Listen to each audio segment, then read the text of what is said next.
नमस्ते प्रणाम दोस्तों, अपने चंदा देहाती लोकगीत चैनल पर आप सभी का बहुत बहुत स्वागत करते हैं। और चला थे बहुत ही प्यारा आप लोगन के सास के दिल का दर्द भरा सोहर गीत सुनावे।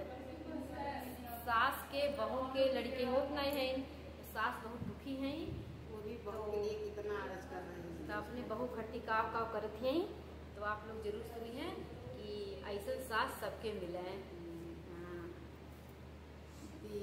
दियना जलाई सासुरों में त मैया के माना में त मैया से मानावाई हो। दियना जलाई सासुरों में त मैया से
मोरी सुनी लेहनी हो।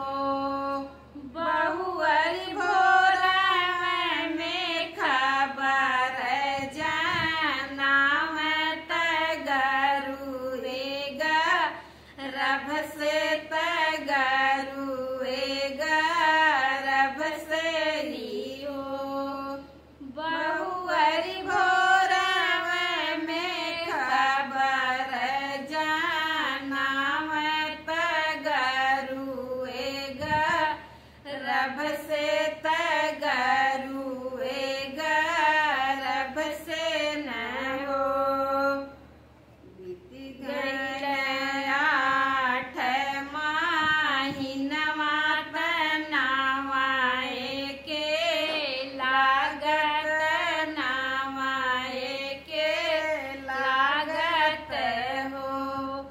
रामा बाजे लागे अंगना बाधैया गोतिनी सोहर गाँव गोतिनी सोहर गाँव आई हो। रामा बाजे लागे अंगना बाधैया गोतिनी सोहर गाँव गोतिनी सोहर गाँव आई हो। सासू जी नतिया के लाव नदी रानी नाचन नदी रानी नाचाई हो।